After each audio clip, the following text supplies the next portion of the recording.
आपने जो कहा अच्छी भावना है, रिएक्शन नहीं करना है, मगर वो साइमल्टेनियसली ऐसा चलता है कि उसको करने के लिए रिएक्ट नहीं करना है, न्यूट्रल रहना है। उसको प्रैक्टिस करके नहीं कर पाओगे। ये न्यूट्रल रहना है, न्यूट्रल रहना है, ऐसा नहीं। वो सहज होना चाहिए, जो भी हो वो सहज हो।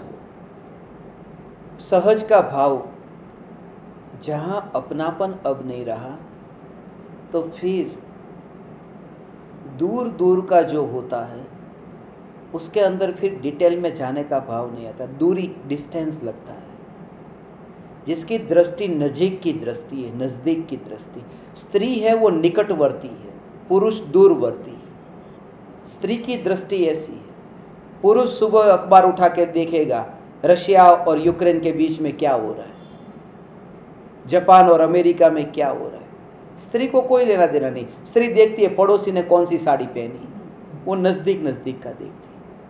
स्त्री की दृष्टि ऐसी है, इसलिए स्त्रियों को सम्यक दर्शन जल्दी हो सकता है। वास्तव में स्त्री को ही होता है सम्यक दर्शन, पुरुष को नहीं होता। स्त्री को ही होता है, क्योंकि पर्याय स्त्री है। स्त्री को ही सम्यक दर्शन होता है। द्रव्य तो पुरुष। द्रव्य कैसा है, द्रव्य कैसी नहीं बोलते, और पर्याय कैसी है, पर्याय कैसा नहीं बोलते। तो ये कह रहा था कि एक एक वस्तु में जाकर के प्रैक्टिस करने से राग द्वेष नहीं छूटेंगे, न्यूट्रल नहीं रह सकते। मगर जब दृष्टि में, जब आपको, जैसे स्त्री को अखबार में ये आया है मगर उसे कोई फर्क नहीं पड़ता, क्या लेना देना, वहाँ कहाँ मुझे जाना है यूक्रेन, और वहाँ पर जेलेंस्की क्या कर रहा है और पुतिन क्या कर रहा है, छोड़ो ना यार। तो ज्ञानी को ये देह उतना दूर दिखता है कि अब उसमें जाओ, छोड़ो ना, राग द्वेष करके क्या करना है, दूर दिखता है ना, इसलिए वह अपने में रहते, देह को उतना दूर देखते। मगर मेन बेस ये है कि उनकी दृष्टि पलट गई है। राग द्वेष नहीं करूँगा ये नहीं। ये बाल है, अब बाल को यहाँ पर कोई चिंगम चिपकाएगा तो गुस्सा आएगा, यहाँ पर कोई फूल यहाँ फेंकेगा या तो स्वागत किया तो अच्छा लगेगा। तो यहाँ पर ही हुआ है। राग होता है, द्वेष होता है, एक मित्र लगता है, एक शत्रु लगता है। मगर कटे हुए बाल है और पड़े हैं, अब उसके ऊपर कोई फूल डाले तो, या उसके ऊपर कोई चिंगम चिपकाए तो कुछ नहीं, ये अब मेरा नहीं। तो राग द्वेष को छोड़ने का पहला उपाय यह है कि अपनापन छूटे। इसलिए मोह पहले छूटता है और द्वेष और राग बाद में छूटते हैं। पहले मोह तो छूटे। अब माना है गाड़ी मेरी है, अब टक्कर लग जाए, नहीं नहीं समता भाव रखो, मेरी गाड़ी टूटी तो टूटी, अरे मेरी मानता है तो समता नहीं रहेगी, मेरी है नहीं तो समता रहेगी। समझ में आया ना? पहले मेरा वाला जो भाव है वो छूटता है नियम से। ये नियम है, सिद्धांत है, ये इटर्नल ट्रूथ है। पहले मेरा, और मेरा मान करके किसी भी वस्तु के अंदर वो संभव रह ही नहीं सकता। अब किसी की गाड़ी टूटी है, अब वो मेरा मित्र तो नहीं है, शत्रु है। अब गाड़ी उसकी टक्कर खा गई, देखा तो मजा भी आया, समता भाव नहीं रहा, अच्छा लगा, अच्छा हुआ, चल। तो वहाँ तो मोह था नहीं ने, फिर भी अच्छा क्यों लगा? अच्छा लगा मोह के कारण। वहाँ पर भी मोह है कि वो जो शत्रु है ना, वो किसका है? मेरा है, उसमें भी मोह है। मेरा शत्रु, मेरे शत्रु का, वो मेरा वाला भाव वहाँ पड़ा है। तो मोह कैसे भी फॉर्म में अपना रंग दिखाता है। इसलिए ये कहा कि इस जगत में बस मोह का मेरा कुछ भी नहीं है। कृपालु जी कहते जो जाता है वो मेरा नहीं है, जो मेरा है वो जाता नहीं है। तो क्या जाता है कि सब कुछ जाता है आत्मा को छोड़ करके, इसलिए सब कुछ मेरा नहीं है आत्मा के अलावा। एक आत्मा नहीं जाता इसलिए वो मेरा है, नहीं, वो गलत है। आत्मा मेरा नहीं है, आत्मा मैं हूँ। मेरा कहते ही फिर डिस्टेंस हो जाता है कि मैं कुछ और हूँ और आत्मा मेरा है। या तो मैं ही आत्मा हूं, ये पेन मेरी है, ये गाड़ी मेरी है, माने मैं कुछ और हूं और ये गाड़ी मेरी। तो अपनी भूमिका में वो जैसे ही राग द्वेष के भाव अभी नहीं छूटेंगे, अभी भाव रहेंगे। ये सुनने का भाव आया, ये राग नहीं है। मुझे बोलने का भाव आया, ये राग नहीं है। राग तो रहेगा, मगर उसमें मोह का जो भाव है वो पहले छूटता है। मोह मूल जो है वो मूल, अपन राग द्वेष को टालना चाहते, माने डाली जो है शाखा है, उस शाखा को काटना चाहते, और पानी पिलाना चालू है तो पेड़ और घटादार होता है, क्योंकि शाखा जितनी काटो उतना और पेड़ फैलता है। वो पानी पिलाना बंद कर दो, वो शाखा की फिक्र मत करो। मोह खत्म हो गया, माने पानी पिलाना बंद हो गया, तो राग द्वेष रहते ही नहीं है कि अब किसी का, अब मुझे मोह नहीं रहा। गुरुदेव आपका ही एक मोह है बस, बाकी और किसी का नहीं है। घर का, पुत्र का, अब जो उनका होना है वो हो। अब तो बस यही कि आपका प्रवचन जैसे ही मैसेज आता है ना कि बस आज सत्संग होगा, आज सत्संग होगा, वो आपका मोह रह गया।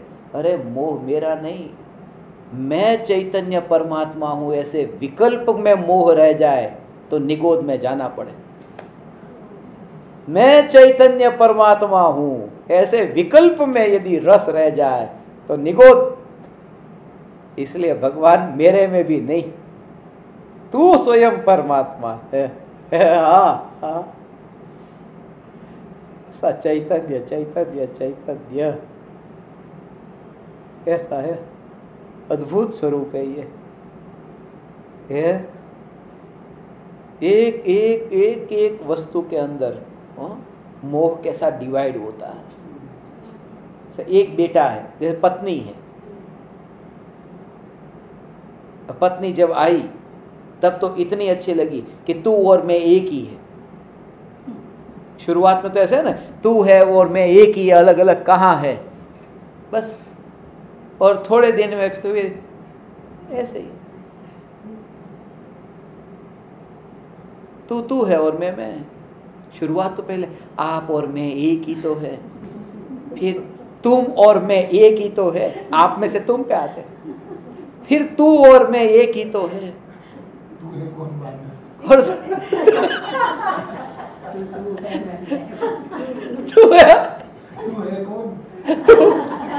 तू है और मैं हूं। और जब असली समय आता है, तू कौन है? तू कौन है? फिर तब तक तो बेटा पैदा होने की तैयारी हो जाती है। मगर बेटा जब पैदा होता है तब पत्नी का प्रेम कम हो जाता है। वो जो है ना, उसको जो होना है, और पत्नी के लिए भी, अब पति कहाँ जाता है क्या, ठीक है चल छोड़, बेटे के प्रति कितना प्रेम है। पति का प्रेम वो लगता है ना, मेरा इतना अटेंशन नहीं देती, उसको बेटा बेटा बेटा। और जब दूसरा बेटा आए ना, 2 बेटे, तब और डिवाइड होता है। तो ऐसे आप विचार करो कि मोह कैसा फैलता है।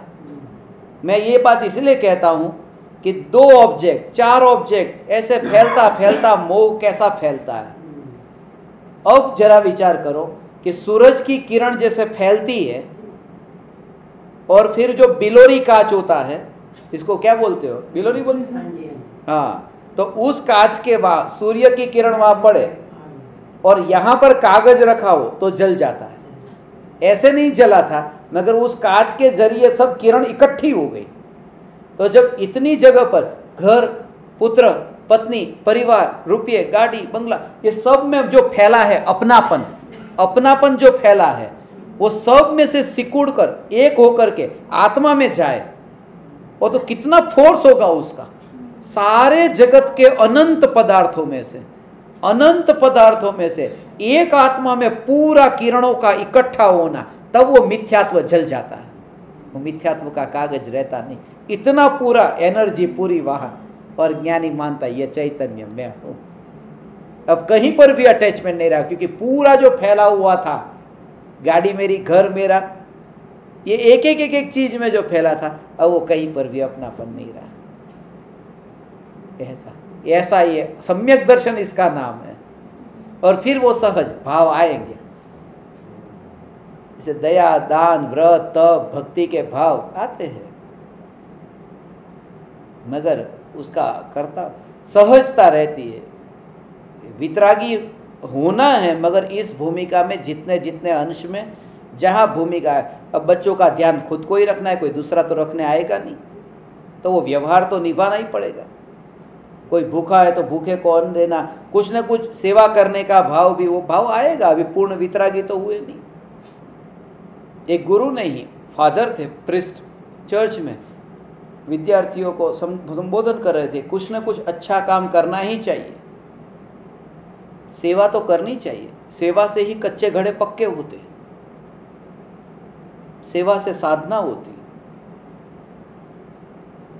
दूसरे दिन रविवार को सुबह ही सब विद्यार्थी आए थे। पादरी ने पूछा, किसी ने कोई सेवा की? 3 लड़के ने हाथ ऊंचा किया। पहले को पूछा, क्या सेवा की? एक बूढ़ी औरत थी सड़क के किनारे पर, उसको रास्ता पार कराया।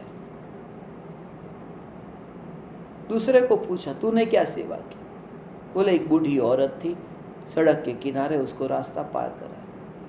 और तीसरे को पूछा कि तूने क्या सेवा की? कि एक बूढ़ी औरत थी सड़क के किनारे, उसको रास्ता पार कराया। कि तुमको एक ही सेवा मिली, कोई दूसरी सेवा नहीं मिली? बोले, हाँ, हम तीनों साथ में थे, वो पार नहीं करना चाहती थी, जबरदस्ती तीनों ने कर मिलकर के, तीनों ने एक साथ में मिलकर रास्ता पार करा दिया, क्योंकि आपने दृष्टांत दिया था जैसा कि, तो उस एग्जाम्पल का हमने पालन किया। सेवा तो करनी पड़ती है, ऐसी सेवा नहीं, सहज, नेचुरल, बस कि अब करूंगा ही करूंगा, आज बोला है तो सेवा किए बिना चैन नहीं पड़ेगा, नहीं। अहो अहो श्री सद्गुरु करुणा सिंधु अपार, इस पामर पर प्रभु किया। आहो आहो